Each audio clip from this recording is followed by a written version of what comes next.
Hello dear student, अस्सलाम वालेकुम। कैसे हो? ठीक ठाक, उम्मीद है खैरियत से होंगे। This is me sir Farhad और ये है मेरा यूट्यूब चैनल फिजिक्स सर्च। और आज मैं आप लोगों को एक बेहतरीन इंपॉर्टेंट टॉपिक जो है वो पढ़ाने वाला हूँ, और इंपॉर्टेंट टॉपिक है alternating current and alternating voltage. ये second year physics chapter number 15 alternating circuit की टॉपिक है। इससे पहले मैंने एक लेक्चर इंट्रोडक्शन ऑफ एसी पर बनाया था, दूसरा टाइप्स ऑफ अल्टरनेटिंग सर्किट। और आज हम पढ़ेंगे कि what is alternating current and what is alternating voltage. Alternating current क्या होता है और अल्टरनेटिंग वोल्टेज क्या होता है, और ये डायरेक्शन या पोलैरिटी को कैसे रिवर्स करते हैं और हम इसको कहां पे पैदा करते हैं। तो ये सारी बातें जो है आज क्लियर हो जाएंगे। तो लेट्स स्टार्ट करते हैं। First of all alternating current की डिफिनीशन से। What is the definition of alternating current? Alternating current की डिफिनीशन पहले हम alternating current को क्लियर करेंगे, फिर में हम alternating voltage को भी डिफाइन करेंगे। लेकिन पहले अल्टरनेटिंग करंट की डिफिनीशन को लिखते हैं। अल्टरनेटिंग करंट की डिफिनीशन क्या है? The two directional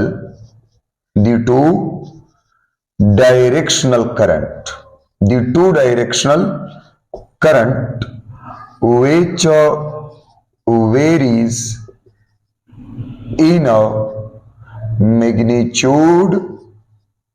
which varies in a magnitude and in a direction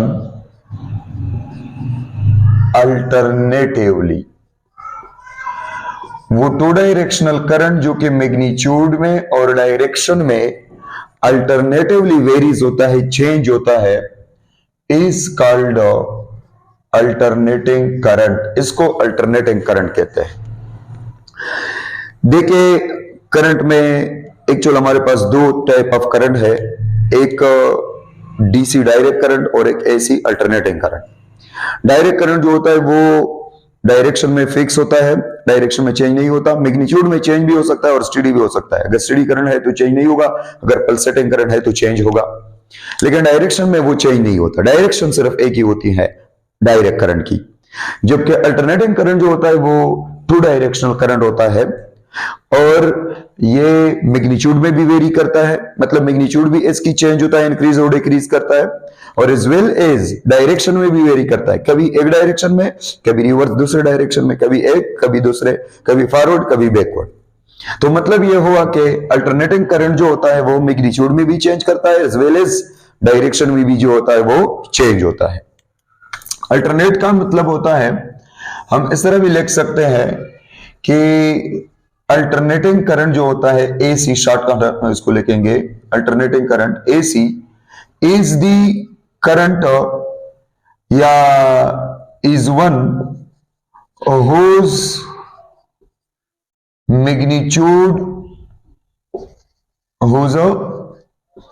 magnitude is change, magnitude भी चेंज होता है, एंड रिवर्स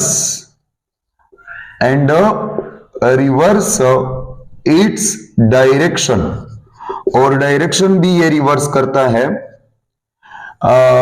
अल्टरनेटिवली। अल्टरनेट मतलब होता है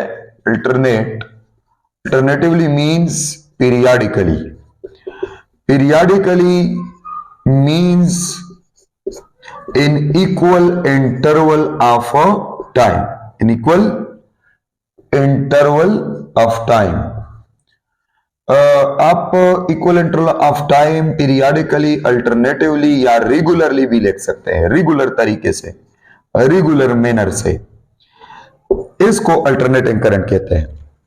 alternating current is one, AC वो करंट होता है whose magnitude is change, जिसकी मैग्नीट्यूड भी चेंज होता है, एंड रिवर्स इट्स डायरेक्शन, और अपने डायरेक्शन को वो रिवर्स करता है alternatively, periodically, in equal interval of time या रेगुलर तरीके से।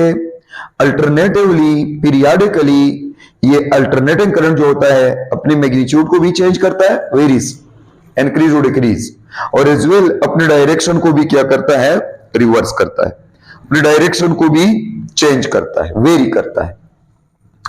डायग्राम के थ्रू इसको समझने की कोशिश करते हैं।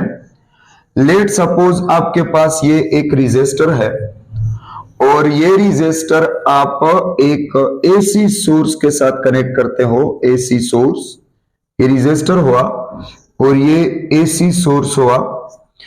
अब लेट सपोज ये पॉइंट ए है और ये पॉइंट बी है। पॉइंट ए और पॉइंट बी के दरमियान रेजिस्टर हुआ और यहां पे हमने एसी सोर्स को कनेक्ट किया।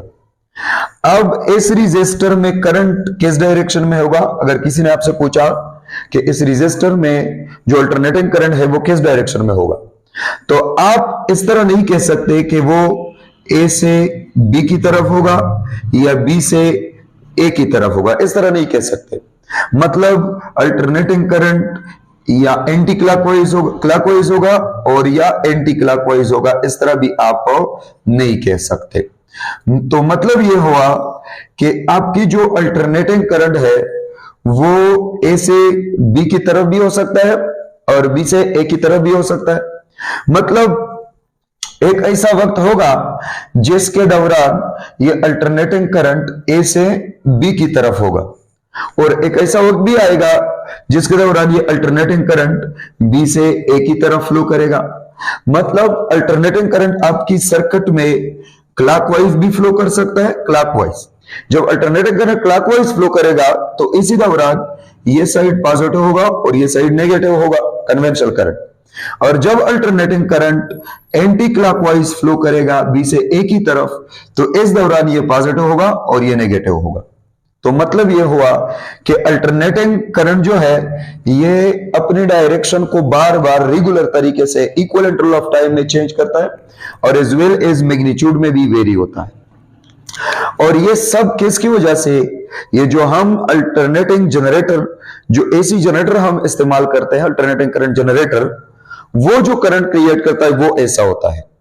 इस डायग्राम में मैंने अल्टरनेटिंग करंट जनरेटर की जो आर्मेचर है वो शो किया है।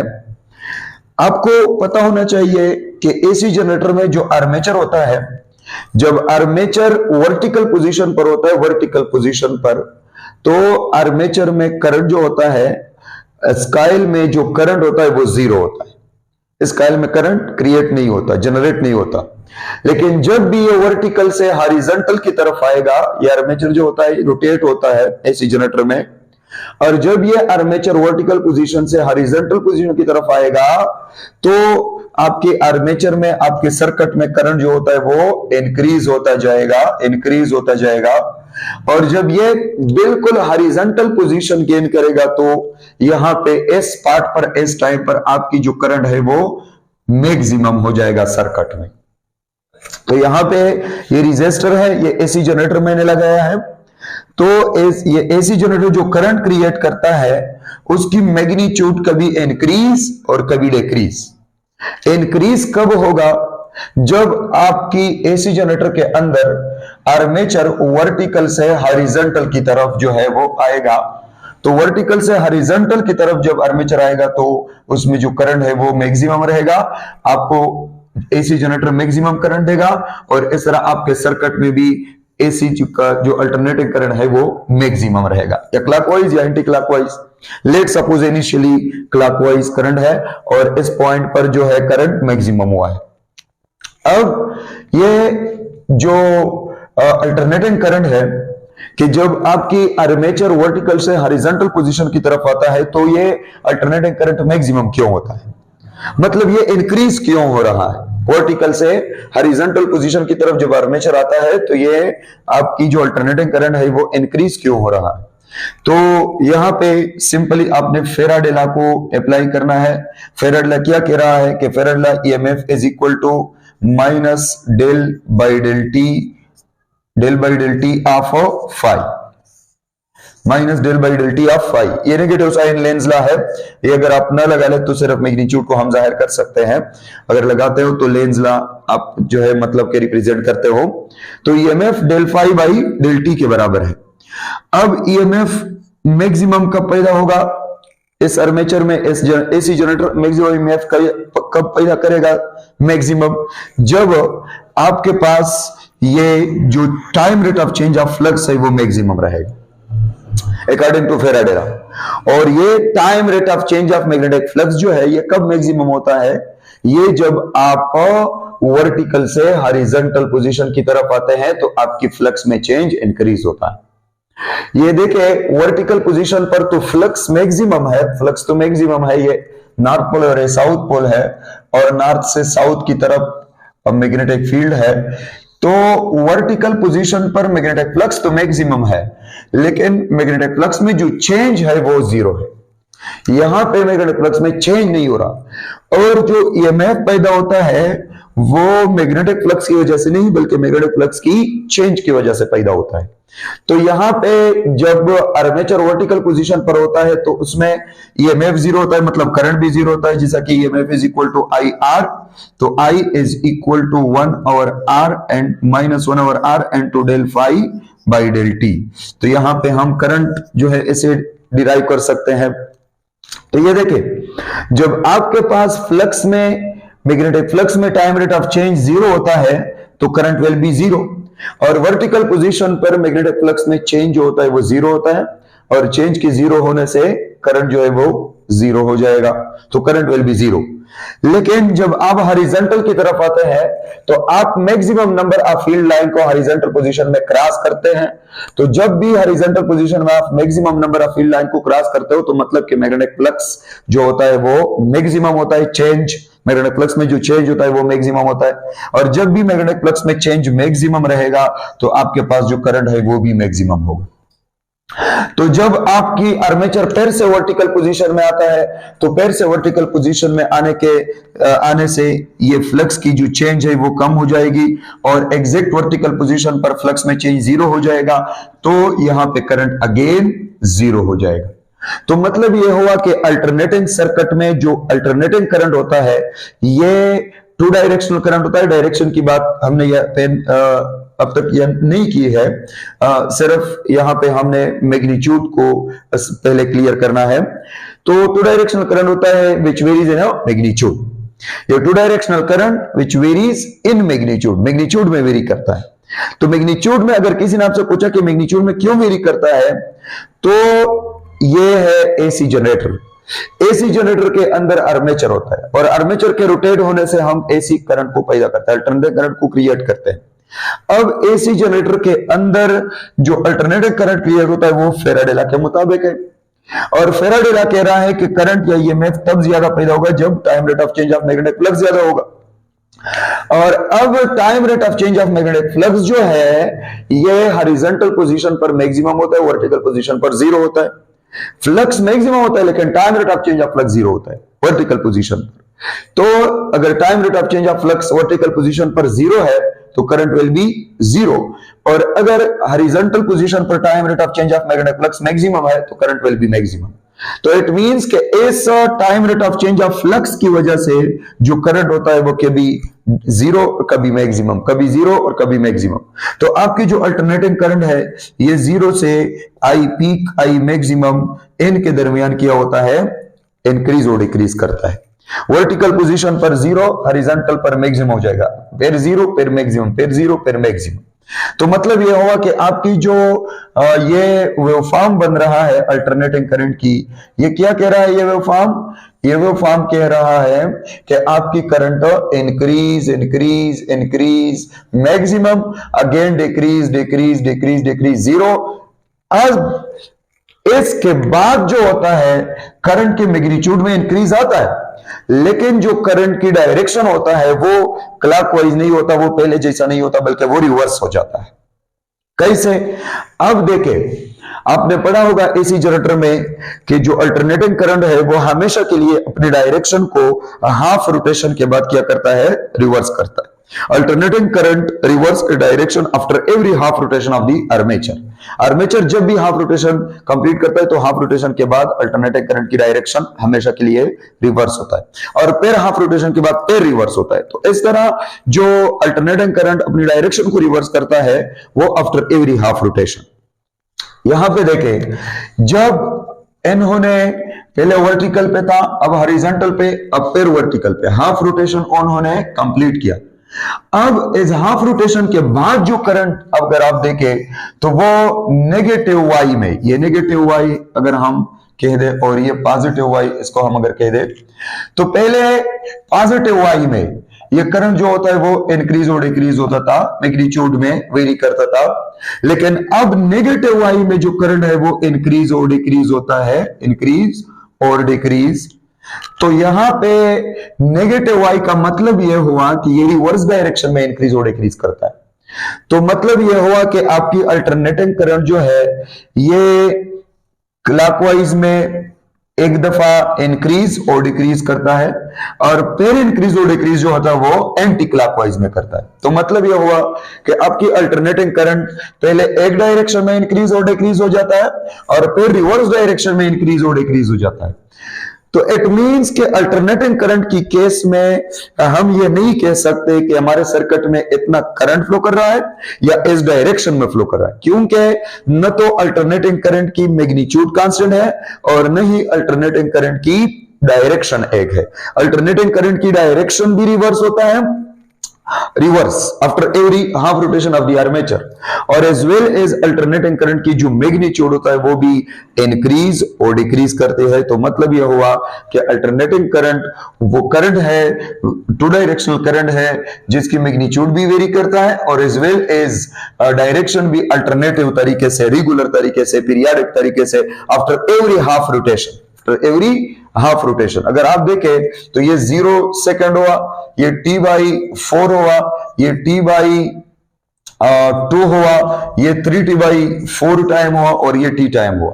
तो after every half time period, after every half time period equal interval of time, equal interval of time मतलब कि हर हाफ टाइम पीरियड के बाद after every 180 angle, after every pi radian angle, after every revolution divide by 2, revolution by 2 pi radian 180 degree या t/4 के बाद हमेशा continually ये जो करंट होता है ये डायरेक्शन को चेंज करता है, रेगुलरली चेंज करता है।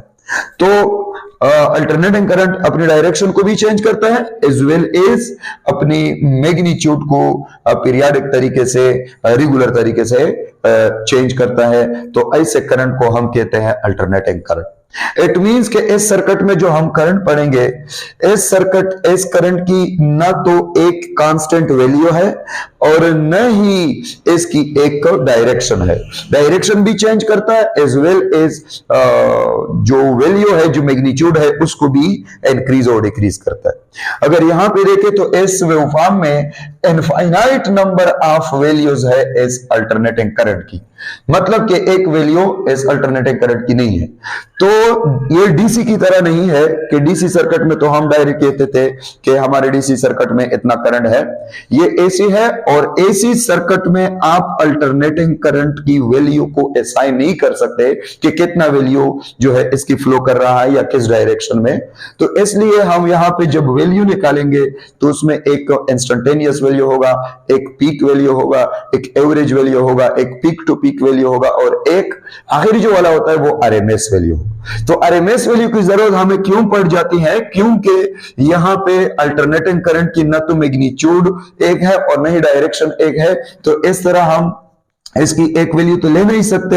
अगर इसकी एक वैल्यू नहीं ले सकते तो मतलब ये होगा कि हमने आरएमएस वैल्यू को ही लेना पड़ेगा। So this is the alternating current. Alternating current की अगर आप क्या देखें, मैथमेटिकल इक्वेशन देखें तो अल्टरनेटिंग करंट की मैथमेटिकल इक्वेशन होता है कि I is equal to I naught sin omega t. I is equal to I naught sin omega t. This is I is equal to I naught sin omega t. और यहां पे आप theta भी लिख सकते हैं, sin थीटा पहले लेके sin थीटा। तो ये देखें यहां पे ये जो आई है this is the instantaneous value, ये आपके पास इंस्टेंटेनियस वैल्यू है, instantaneous value of alternating current. और ये जो आई नॉट है इसको हम पीक वैल्यू कहते हैं, peak value of alternating current. और ये थीटा जो है this is the angle between magnetic field, angle between magnetic field and the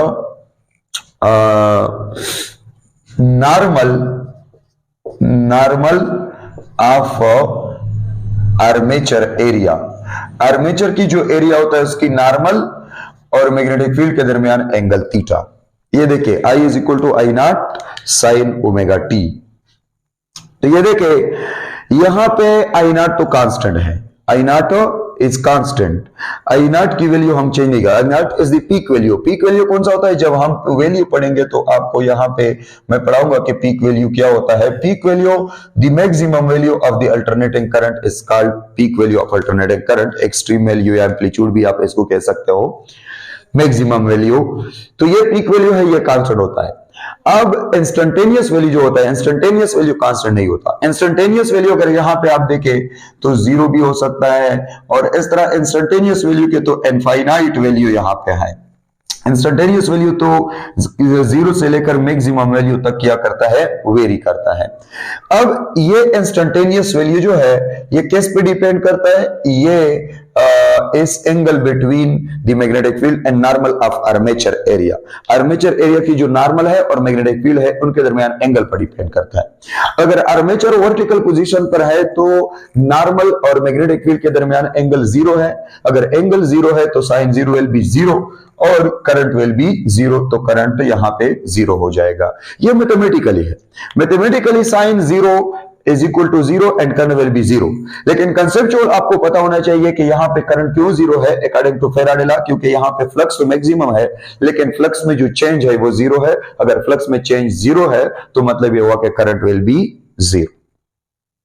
okay, अब यहां पे अगर थीटा जो है हमारे पास 90 बना, मतलब कि अगर आर्मेचर हॉरिजॉन्टल पोजीशन पर है तो ये आर्मेचर के नॉर्मल हो जाएगा और ये मैग्नेटिक फील्ड की डायरेक्शन, तो मैग्नेटिक फील्ड और आर्मेचर के दरमियान एंगल 90 हो जाएगा। तो sin 90 will be 1, it means कि I जो होता है वो मैक्सिमम हो जाएगा। sin 90 इज 1, 1 ज़र I naught is I naught, so I is equal to I naught. तो I नॉट के बराबर हो जाएगा, 90 डिग्री पर I नॉट के बराबर हो जाएगा। मतलब कि करंट जो है वो मैक्सिमम हुआ। ये करंट क्यों मैक्सिमम हुआ? क्योंकि हॉरिजॉन्टल पोजीशन पर फ्लक्स, एक तो एंगल 90 हुआ मैथमेटिकली, दूसरा फ्लक्स जो होता है वो मैक्सिमम, यहां पे फ्लक्स में चेंज मैक्सिमम रहता है, तो इसलिए मतलब कि हॉरिजॉन्टल पोजीशन में ये जो आर्मेचर है ये मैग्नेटिक फील्ड लाइन को ज्यादा क्रॉस करते हैं इस तरह, तो फ्लक्स में चेंज ज्यादा होता है और ईएमएफ जो होता है वो मैक्सिमम होता है और करंट भी मैक्सिमम होता है। और इस तरह 180 पर अगेन जीरो हो जाएगा। अगर 270 आप पुट करते हैं तो 270 sin 270 is -1, -1 is I naught is minus I naught, so current will be minus I naught। मतलब minus I naught मतलब कि करंट रिवर्स डायरेक्शन, पहले डायरेक्शन की रिस्पेक्ट से अब डायरेक्शन जो है रिवर्स है, 180 पर है और रिवर्स डायरेक्शन में मैक्सिमम हुआ है। इस नेगेटिव का यह मतलब नहीं हुआ कि जीरो से कम करंट, इस नेगेटिव का मतलब सिर्फ डायरेक्शन है, डायरेक्शन में यह करंट रिवर्स हुआ है और रिवर्स डायरेक्शन में करंट फिर से मैक्सिमम बना है। तो इसको हम कहते हैं instantaneous value of the current which is depend upon the sin theta। और थीटा क्या है? एंगल है किसके दरमियान? Normal of the armature area and the magnetic field. या इस तरह भी कह सकते हो कि ये एंगल है, इसको एंगुलर डिस्प्लेसमेंट भी आप कह सकते हो। एंगुलर डिस्प्लेसमेंट किसके दरमियान एंगुलर डिस्प्लेसमेंट है? This is the angular displacement covered by the armature. ये जो आर्मेचर एंगुलर डिस्प्लेसमेंट कवर करता है, यहां पे जीरो एंगल, यहां पे 90 एंगल, यहां पे पेयर 180 एंगल, यहां पे पेयर 270 एंगल और यहां पे पेयर अगेन 360 एंगल। तो एंगुलर डिस्प्लेसमेंट, या इसको आप प्लेन एंगल भी कह सकते हैं, plane angle covered by the armature, जो भी आप नाम देते हो। तो करंट की एक और ये इक्वेशन मैंने कहां से लेकर, I is equal to I naught sine omega T, ये जब आपने एसी जनरेटर पढ़ा होगा तो वहां से आप I is equal to I naught sine omega T को लिख सकते हो। यहाँ पे हम डायरेक्ट लिखते हैं और एसी जनरेटर में आप इसको इस तरह लिख सकते हो। थोड़ा सा आपने एसी जनरेटर को रिपीट करना है। सीखना है। और आप अल्टरनेटिंग करंट आई जो इक्वेशन है वो आप इस तरह भी लिख सकते हो, I is equal to I naught and to sine omega t, theta की जगह omega t. First year chapter number 5 rotational motion में आपने पढ़ा होगा कि थीटा जो है ये ओमेगा टी के बराबर है। एक्चुअल एंगुलर स्पीड या angular velocity theta divide by T के बराबर होता है, थीटा जो है ये ओमेगा टी के बराबर हो जाएगा। तो मतलब ये हुआ कि हम थीटा की जगह ओमेगा टी भी लिख सकते हैं। और ये ओमेगा जो है, this omega is the angular, this omega is the angular speed of the armature। ये angular speed of armature हुआ, this is the angular speed of armature। और ये टाइम जो है, time t is the time taken by armature। armature जो rotation करने के दौरान जो टाइम लेता है इसको टाइम t कहते हैं, और ये angular speed of the armature. और मतलब कि आप इंस्टेंटेनियस करंट को इन टर्म ऑफ टाइम या in term of angular speed भी लिख सकते हो। और इसके अलावा अगर आपको पता हो कि ओमेगा जो होता है वो 2 पाई एफ के बराबर होता है, omega is 2 pi F, relation between linear frequency and angular frequency, chapter number 7 first year oscillation में जो आपने पढ़ा होगा टर्मिनोलॉजीज ऑफ ऑसिलेशन, और उसमें एक टर्मिनोलॉजी ये भी है कि relation between angular frequency and linear frequency. तो omega is equal to 2 pi f, अगर ओमेगा 2 पाई एफ के बराबर है तो हम ओमेगा की जगह 2 पाई एफ भी लिख सकते हैं। तो हमारे पास जो इंस्टेंटेनियस करंट की इक्वेशन है अल्टरनेटिंग करंट की, वो आई नॉट साइन और ओमेगा की जगह 2 पाई और एफ और ये टी हो जाएगा। तो हम इस तरह भी लिख सकते हैं, I is equal to I naught sine 2 pi F t. और यहां पे f जो है this is the frequency, this is the frequency of the armature या this is the frequency of the alternating current. Alternating current की ये frequency है। जो जैसा कि आपने पढ़ा होगा कि पाकिस्तान में जो अल्टरनेटिंग करंट हम इस्तेमाल करते हैं डोमेस्टिक लेवल पे, उसकी फ्रीक्वेंसी 50 हर्ट्ज है, 50 हर्ट्ज। 50 हर्ट्ज मतलब कि एक सेकंड में 50 साइकिल जो है वो कंप्लीट होता है, इसको 1 साइकिल कहते हैं, 1 साइकिल। इस तरह दूसरा साइकिल, तीसरा साइकिल, चौथा साइकिल। तो मतलब ये हुआ कि एक सेकंड में ये अल्टरनेटिंग करंट 50 साइकिल जो है वो कंप्लीट करता है। इसके अलावा मतलब कि 50 दफा अपनी डायरेक्शन को रिवर्स करता है। और इसके अलावा आप f की जगह 1/t भी लिख सकते हैं, रेसिप्रोकल ऑफ फ्रीक्वेंसी इसका टाइम पीरियड। तो हम लिख सकते हैं कि I is equal to I naught और साइन और 2 पाई, f की जगह 1/t पुट कर ले तो 1/t एंड टू t। तो आप इस तरह भी लिख सकते हो। तो मतलब यह हुआ कि आपके पास जो अल्टरनेटिंग करंट है इंस्टेंटेनियस वैल्यू की कितने इक्वेशन बन गए? 4 equation, 1 2 3 and this is 3, this is 4। तो ये 4 इक्वेशन अल्टरनेटिंग करंट की है। I is equal to I naught sin omega sin theta, I is equal to I naught sin omega t, I is equal to I naught sin 2 pi f t, I is equal to I naught sin 2 pi 1/t multiplied by t। तो this is the time period, ये आपके पास क्या है? Time period है। तो आप time period की term में भी इंस्टेंटेनियस वैल्यू को निकाल सकते हैं, फ्रीक्वेंसी की टर्म में भी इंस्टेंटेनियस वैल्यू को निकाल सकते हैं, एंगुलर स्पीड की टर्म में भी इंस्टेंटेनियस वैल्यू को निकाल सकते हैं, और थीटा की टर्म में भी इंस्टेंटेनियस वैल्यू को निकाल सकते हो। जैसा कि फॉर एग्जांपल अगर आप थीटा को 90 पुट करते हैं तो आपके पास इंस्टेंटेनियस वैल्यू मैक्सिमम रहेगा। और इसी दौरान अगर आप टाइम पीरियड जो टाइम t है, इस t को अगर आप t/4 पुट करते हो, t/4, तो t/4 टाइम पीरियड में भी जो I है वो I नॉट के बराबर रहेगा। अब थोड़ा सा ट्राई कर ले, एस टी की जगह t/4 पुट कर ले और t कैंसिल हो जाएगा, 4 और 2 कैंसिल, π/2 रहेगा, π/2 90 और sin 90 again 1, so I is equal to I naught. तो मतलब ये हुआ कि आप टाइम पीरियड के थ्रू भी करंट की वैल्यू को निकाल सकते हो और एंगल थीटा के थ्रू भी करंट की वैल्यू को अच्छी तरह आप निकाल सकते हो।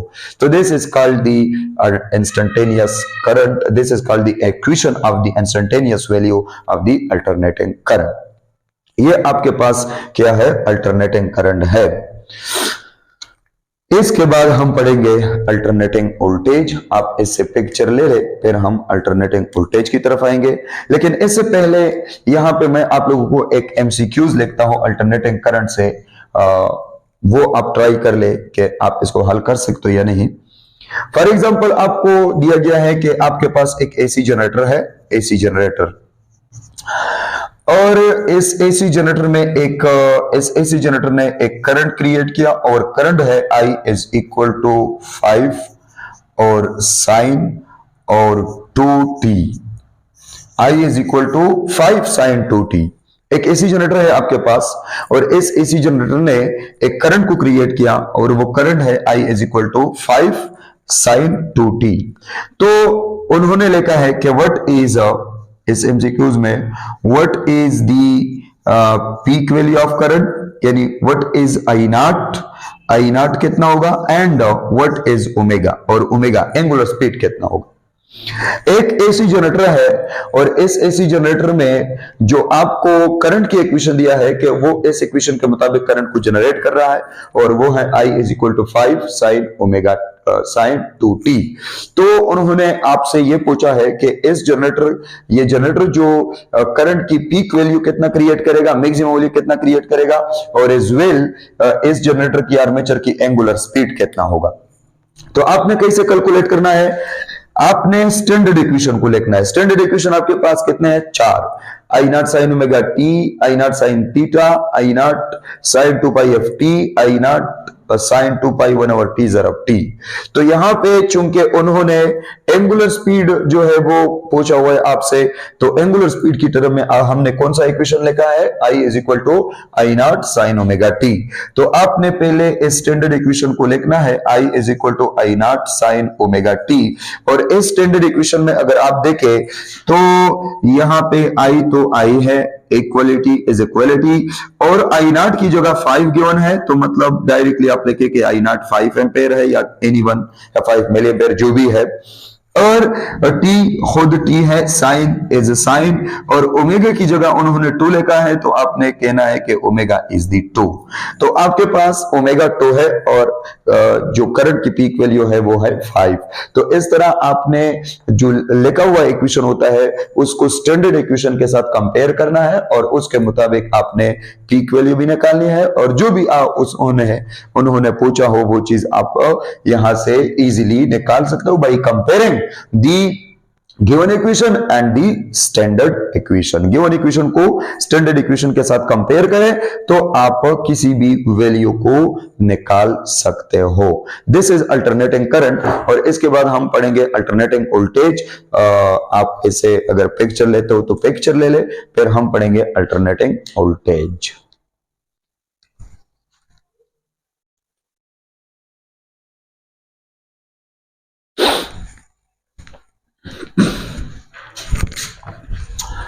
Okay,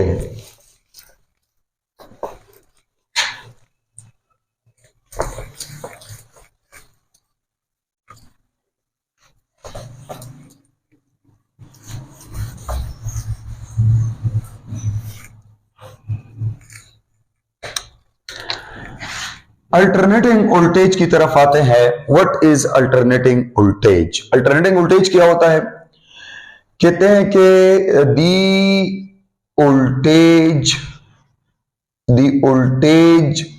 which varies in a magnitude में वेरी होता है मैग्नीट्यूड, एंड रिवर्स करता है, एंड रिवर्स इट्स पोलैरिटी, और अपने पोलैरिटी को रिवर्स करता है, रिवर्स इट्स पोलैरिटी अल्टरनेटिवली।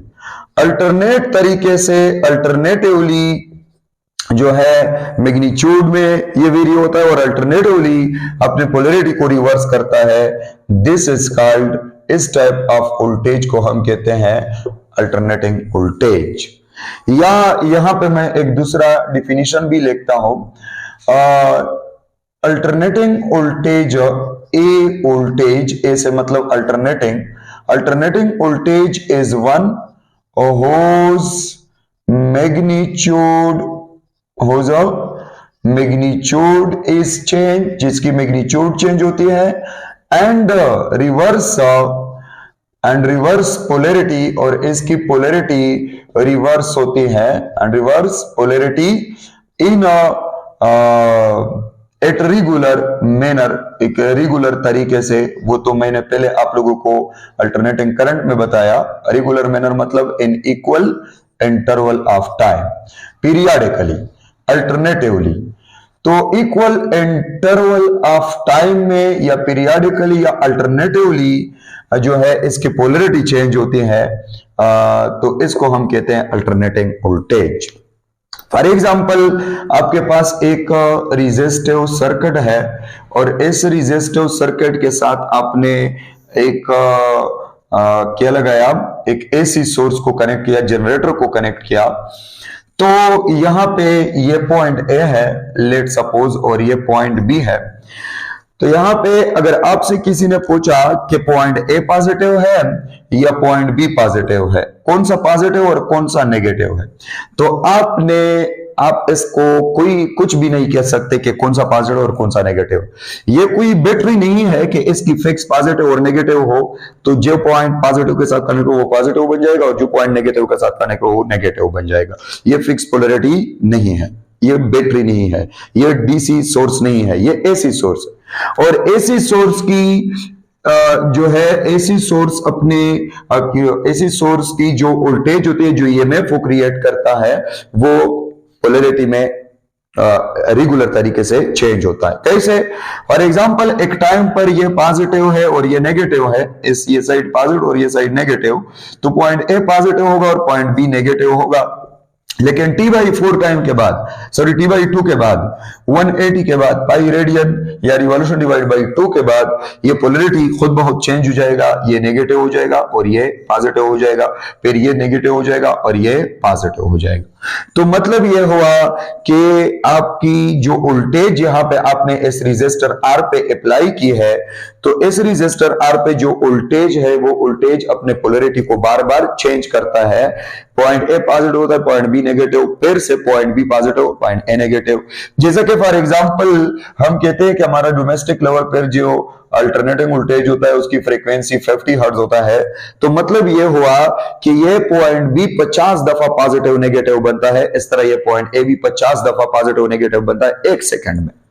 मतलब अगर 1 सेकंड में ये पॉइंट 50 दफा पॉजिटिव हो सकता है और 50 दफा नेगेटिव, इस तरह ये 50 टाइम पॉजिटिव 50 टाइम नेगेटिव, तो हम नहीं कह सकते कि ये पॉइंट पॉजिटिव है या ये पॉइंट नेगेटिव है। तो इस तरह हम जो है अल्टरनेटिंग सर्किट में, अल्टरनेटिंग चैप्टर में, एसी करंट में, अल्टरनेटिंग वोल्टेज में हम एक पॉइंट को पॉजिटिव और दूसरे पॉइंट को नेगेटिव असाइन नहीं कर सकते। एक पॉइंट पॉजिटिव भी हो सकता है और नेगेटिव भी हो सकता है, दोनों केसेस में एक पॉइंट आ सकता है। तो इस तरह वो वोल्टेज जो कि मैग्नीट्यूड में चेंज होता है और पोलैरिटी मतलब पॉजिटिव नेगेटिव, ये पॉजिटिव नेगेटिव में रिवर्स होता है, कभी पॉजिटिव ये नेगेटिव, फिर ये पॉजिटिव ये नेगेटिव। तो मतलब कि पोलैरिटी जो होता है वो रिवर्स करता है, पॉजिटिव नेगेटिव को रिवर्स करता है। तो ऐसे वोल्टेज को हम अल्टरनेटिंग वोल्टेज कहते हैं। और ये क्यों? ये भी अकॉर्डिंग टू फेराडेला के मुताबिक एसी जनरेटर होता है, एसी जनरेटर के अंदर आर्मेचर होता है, आर्मेचर के इर्द-गिर्द मैग्नेटिक फील्ड होता है। तो जब हम इस मैग्नेटिक फील्ड में आर्मेचर को रोटेट करते हैं with the help of petrol etcetera, तो यहां पे आर्मेचर के अंदर ईएमएफ क्रिएट होगा, वो अकॉर्डिंग टू फेराडेला। लेकिन ईएमएफ मैक्सिमम कब क्रिएट होगा? जब time rate of change of flux maximum रहेगा। और time rate of change of flux maximum कब होता है? जब आपके पास आर्मेचर हॉरिजॉन्टल पोजीशन की तरफ आता है या हॉरिजॉन्टल पोजीशन तक आ जाता है। और इसके अलावा ईएमएफ जीरो कब होगा? जब आपके पास ये जीरो होगा।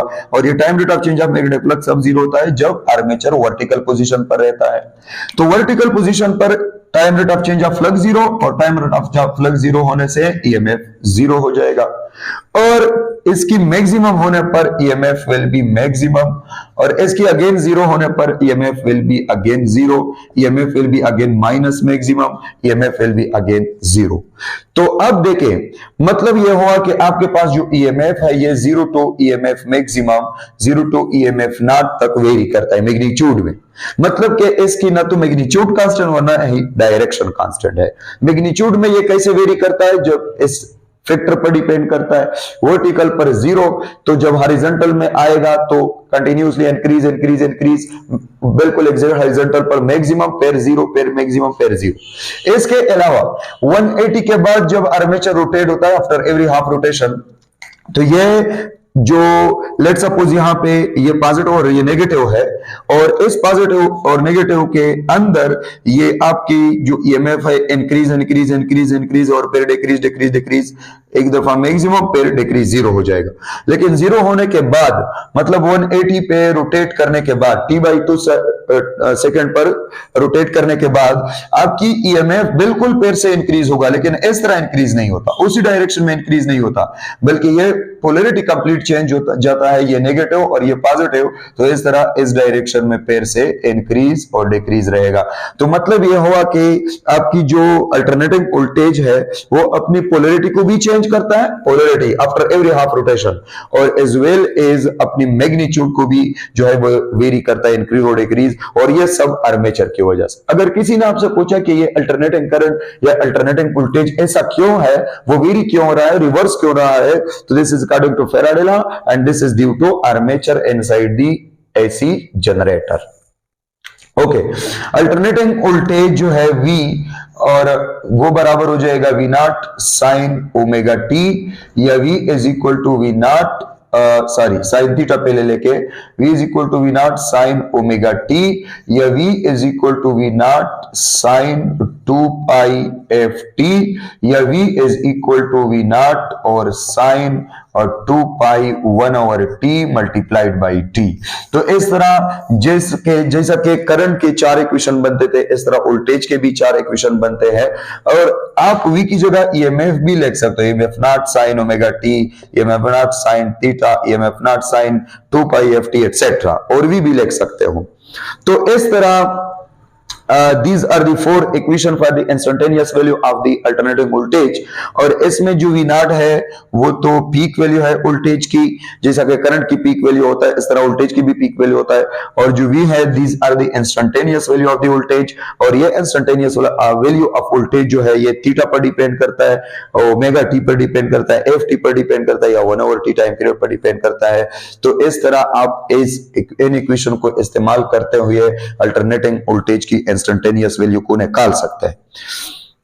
तो शॉर्टकट मतलब यह हुआ कि एसी सर्किट में हम जो करंट और वोल्टेज पढ़ने वाले हैं, जो करंट और वोल्टेज हम पढ़ेंगे, ये वोल्टेज और ये करंट न तो मैग्नीट्यूड में कांस्टेंट है और न ही डायरेक्शन में।